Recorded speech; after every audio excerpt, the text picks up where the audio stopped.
¿Cuáles son las propuestas de reforma? Continuar diciendo que el incremento en la generación de empleos, así como el incremento del salario mínimo que de manera histórica se impulsó en la administración pasada, también jugaron a favor de los trabajadores, pues los recursos del Fondo de Vivienda aumentaron más de 5 veces, al pasar de 140,000 millones en 2018 a cerca de 800,000 millones al cierre de la administración del presidente López Obrador, al cierre de este año. Por la configuración corporativa que tiene el Infonavit en la actualidad, la presidenta de la República planteó una reforma legal que equiparará la gobernabilidad del Infonavit con la del IMSS, manteniendo el sello tripartita que distingue a ambas instituciones. Bajo esas consideraciones, la reforma contempla, entre otras cosas, un sistema de vivienda con orientación social que se amplía en 3 vertientes: crédito barato y suficiente, es decir, para que tengan acceso a vivienda derechohabientes que ganan menos de 2 salarios mínimos. El desarrollo de vivienda, es decir, el Infonavit va a tener la posibilidad de comprar terrenos,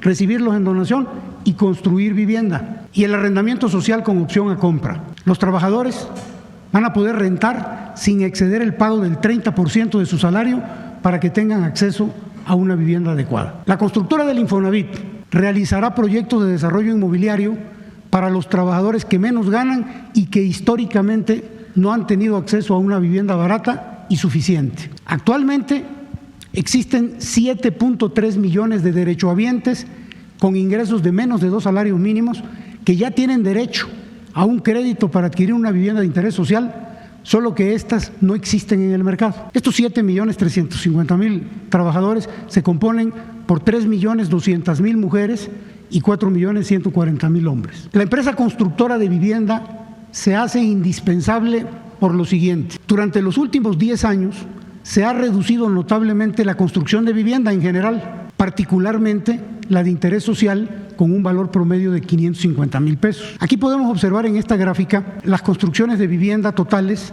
año por año que están registradas en el Registro Único de Vivienda, y el color rojo indica la vivienda de interés social. Vemos que en el 2016 se construyeron 264,000 viviendas, de las cuales la mitad, un poquito más de la mitad, eran de interés social. Pero vamos viendo que conforme avanzan los años, de 51% de vivienda de interés social pasó a 46%, a 43%, a 34%, a 28%, y este año, al cierre de agosto, 15%. Es decir, de 81,000 viviendas totales que se han construido hasta agosto de este año, hay que actualizar esta cifra al cierre, 12,000 son para interés social.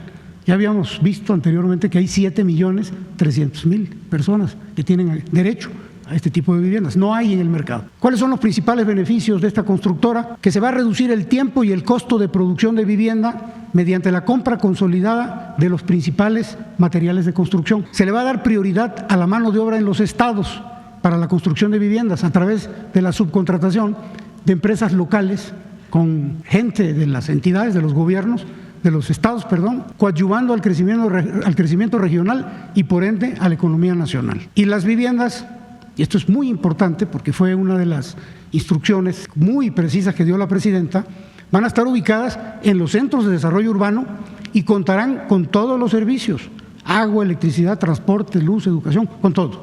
No van a ser viviendas a 20 kilómetros de los centros de trabajo y lejanos a los servicios. Van a estar dentro de los centros urbanos o en las periferias de las ciudades. Aquí establecemos una comparación actual. Esto es lo que hoy hace diferencia entre el Instituto Mexicano del Seguro Social y el Infonavit en cuanto a sus órganos de gobierno. El Instituto Mexicano del Seguro Social tiene una asamblea general que la preside el director general. Esta asamblea está conformada por 10 integrantes del gobierno, 10 del sector de los trabajadores y 10 del sector empresarial. Es tripartita. Un consejo técnico, 12 miembros, 4 del sector de los trabajadores, 4 del sector gobierno, 4 del sector empresarial, tripartita. Y aquí el director general es miembro del Consejo Técnico, lo preside, y de la Asamblea General. Hay una sola dirección general. ¿Qué ocurre en el Infonavit? Hay una Asamblea General con 45 miembros, 15, 15 y 15, tripartita. Hay un Consejo de Administración que se equipara con el Consejo Técnico con 15 miembros, 5, 5 y 5. Pero el director general no es miembro ni del Consejo de Administración ni de la Asamblea General. Y adicionalmente, en el Infonavit hay 3 directores generales o 3 direcciones generales. La del Infonavit, que es la que opera, y la dirección sectorial y empresarial, y la Dirección Sectorial de Trabajadores. Estas dos no tienen funciones sustantivas ni tienen responsabilidad. ¿Qué es lo que se está planteando en la reforma? Homologar los órganos de gobierno, de manera tal que en el Infonavit ahora haya, igual que en el IMSS, 30 miembros, 10, 10, 10, no se pierde su característica tripartita. Que en el Consejo de Administración haya 12 miembros, 4, 4 y 4, 4 sector gobierno, 4 trabajadores, 4 sector empresarial y también es tripartita. El cambio es que el director general ahora ya es miembro, o sería, a partir de la autorización de esta reforma, integrante del Consejo de Administración y de la Asamblea General. Y la desaparición de la Dirección General Sectorial de Trabajadores y de la Dirección General Sectorial de los Empresarios. De esta manera quedarían homologadas los órganos de ambas instituciones sociales. Un resumen de lo que acabo de decir. Se respeta el tripartismo paritario en los órganos de gobierno del Infonavit. Se homologa el esquema de gobierno al del IMSS. El director general, como representante del Ejecutivo, será nombrado y removido directamente por la Presidenta de la República. Hoy no sucede así. Hoy la Presidenta propone y la Asamblea decide. Se eliminan las direcciones sectoriales de trabajadores y empresarial que no tienen funciones sustantivas ni responsabilidades, pero sí tienen prerrogativas y percepciones económicas muy por encima del sueldo de la Presidenta de la República. Es decir, no tienen responsabilidades, no tienen funciones, pero ganan más que la Presidenta de la República. Y se termina con el esquema, y esto es importante, del pago por asistencia a sesiones de la Asamblea, del Consejo, de los comités y de las comisiones, de los integrantes de los sectores. Cada uno de los integrantes que asiste a una asamblea, a un consejo, a un comité, a una comisión, cobra por asistencia entre 60 y 90 mil pesos por cada sesión. Esta reforma a la ley va a permitir un mayor control y vigilancia de los recursos provenientes del ahorro de los trabajadores. Me explico. Al existir 3 direcciones en el instituto, en el Infonavit, se diluye la línea de responsabilidad y los órganos de control al interior del Infonavit resultan ineficaces.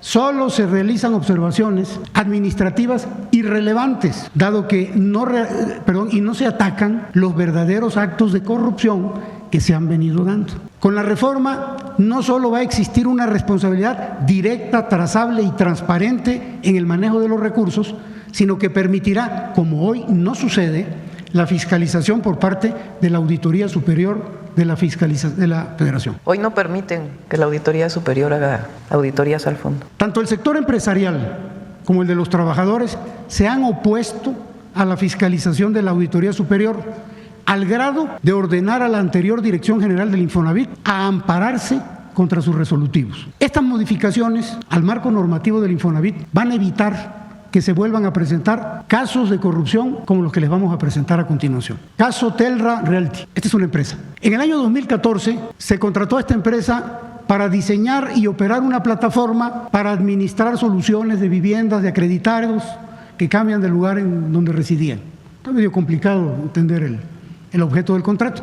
Lo que sí es fácil de entender es que el monto de este contrato eran 100 millones de pesos y esta empresa tenía 2 años para establecer la plataforma. Cuando se venció ese plazo de 2 años, la empresa Telra no entregó el servicio contratado. Debió haber sido penalizada en ese momento, porque no cumplió. Pero fíjense bien, contrario a ello, no solo no se le penalizó, sino que el Consejo de Administración autorizó el pago de una indemnización por un monto de 5,000 millones de pesos. Esto a mí me cuesta mucho trabajo. 2016 fue eso. Cuesta mucho trabajo entenderlo porque lo primero que cuando yo me enteré de esto, cómo a partir de un contrato de 100 millones, cómo a partir de un incumplimiento que debió haber sido una penalización, en lugar de penalizar, pero pagas 5,000 millones como indemnización. La empresa estaba conformada por 5 socios. 2 socios de Telra devolvieron 2,000 millones de pesos cuando se dieron cuenta que estaba medio chueco el asunto. Pero 3 se han negado a devolver 3,000 millones restantes. Esos 3,000 millones andan volando. Uno de los argumentos que se usó para pagar esta indemnización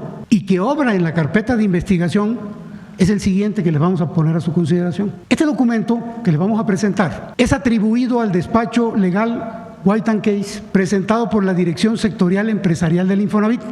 Ojo con esto. Como justificación para el pago de la indemnización de los 5,000 millones y que obra como prueba en la carpeta de investigación.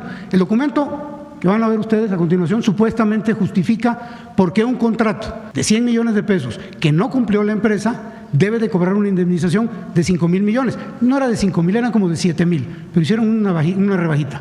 la dejaron en 5,000. Este es el documento, esta es la empresa, White & Case, son 3 hojas y resulta muy interesante observar. Olvídense de lo que dice, hay que leer lo que dice desde luego, pero lo importante es ver que las hojas tienen una antefirma y la antefirma es W, un signo de I, White & Case. Está antefirmada esta, está antefirmada esta y está antefirmada la última. Y la última está firmada por White & Case S.A.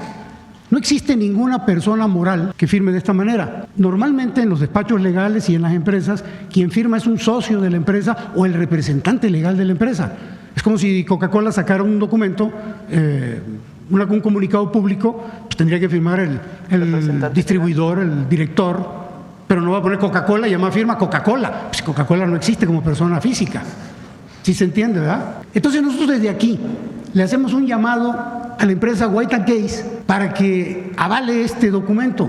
¿O no? O no, porque nos parece bastante raro. Yo en mi vida he visto que una empresa pueda firmar, una empresa moral pueda firmar de esta manera. Firman los representantes, los directores. Esto lo presentó la Dirección General de los Empresarial como prueba, como justificación para el pago de los 5,000 millones. Y aquí viene algo interesante, que no termina el asunto todavía. La Auditoría Superior de la Federación descubrió, a través de la información presentada por la Comisión Nacional Bancaria y de Valores, que en el caso de Telra existió triangulación de recursos, de dinero, entre las empresas contratadas directamente por el Infonavit y la cuenta bancaria de un funcionario del Infonavit que fungió como asesor del director general en 2018. Eso es antes de que llegara el presidente López Sí, fue antes de la administración del presidente López Obrador. Sí, es importante. Ante la intervención de la Auditoría Superior, ojo, por alguna razón, los sectores empresarial y de trabajadores instruyeron en octubre de 2023 al Infonavit a interponer un amparo contra el informe de resultados de dicho órgano fiscalizador con el voto en contra del sector gobierno y de la oposición de la Dirección General. A la fecha continúan impidiendo la atención a las recomendaciones de la ASF, de la Auditoría Superior, con el argumento principal de que la Auditoría Superior de la Federación no tiene competencia para auditar los recursos, ellos les llaman recursos privados, que pertenecen a los trabajadores. Este informe de resultados de la Auditoría Superior es público y se puede consultar en el siguiente vínculo. Este es otro caso de corrupción y es muy importante que se conozca y que se dé a conocer, porque hay que detenerlo. Existe una red delictiva donde intervienen trabajadores del Infonavit, notarios, despachos y peritos evaluadores que se han coludido a fin de otorgar múltiples créditos sobre una misma vivienda. Con la revisión que llevamos al día de hoy, que no incluye 11 estados del país, se han detectado 12,000 créditos sobre 1,400 viviendas, lo que significa que estas se vendieron hasta 4 veces cada una por año. Todo lo anterior, y ojo porque esto es importante, sin que la Comisión de Vigilancia o el Comité de Auditoría tomaran acciones en contra de los responsables. Este mecanismo delictivo es empleado para estafar a los trabajadores, cobrándoles hasta el 40% de sus ahorros para vivienda, que hasta el momento de la revisión, que no hemos concluido, asciende a más de 1,200 millones de pesos. Este es el país. Los estados que tienen color más oscuro es donde más operaciones de este tipo se han llevado a cabo. Aquí estamos hablando del Estado de México, Tlaxcala, Jalisco. Los estados que nos faltan por revisar son los que están en color gris, que son 11. En el Estado de México, 496 casas se vendieron 4,130 veces. En Jalisco, 239 casas, las mismas, se vendieron 2,037 veces. En Baja California, 205 casas, se vendieron 1,696 veces. Y así sucesivamente, lo que nos da las 1,400 y las 12,000 ventas. Voy a tratar de que se entienda el mecanismo.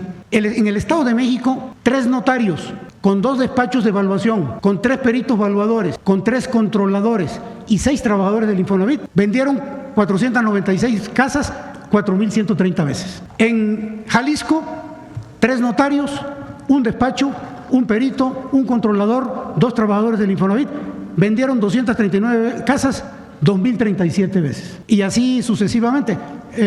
Tlaxcala es relevante porque aquí 35 casas se vendieron casi 800 veces y aquí operó, al igual que en Sonora, 1 notario, 1 despacho, 1 perito, 1 controlador y 1 trabajador del Infonavit. Es decir, la red está más que clara de cómo opera. Son las mismas personas, pero no verles enredados. Y para finiquitar este ejemplo, hablar nada más de los notarios. En el Estado de México hay dos notarios que en esta red resultan relevantes, porque este notario, el notario 1, 240 casas las vendió casi 1.600 veces, desde luego, en conjunto con la red. El notario 2, también del Estado de México, 158 casas, 937 veces, y así sucesivamente. La escala es importante porque 53, este notario, 53 casas las vendió 230 veces.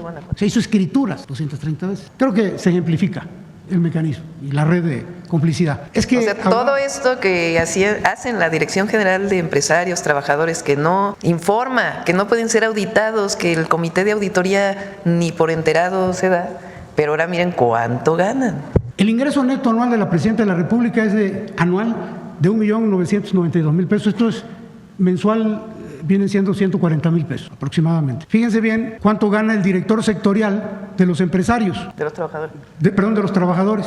Anual, 3.255.000, mucho más que el que gana la Presidenta. Mensual, 271 contra 140. Eso sin considerar que les pagan a 60.000 pesos que vayan al Consejo. Entonces, este es el director y los coordinadores, los gerentes, todos estos tienen un salario superior al de la Presidenta independientemente del nivel en el que se encuentren.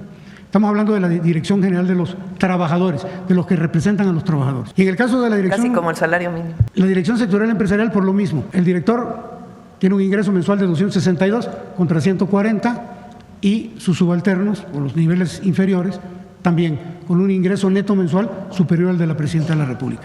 En el caso del secretario general del Sindicato de los Trabajadores del Infonavit, tiene un ingreso anual neto de 2.2 millones, que equivale a 185.000 pesos mensuales, superior al salario de la Presidenta. Todo esto se paga con el ahorro de los trabajadores.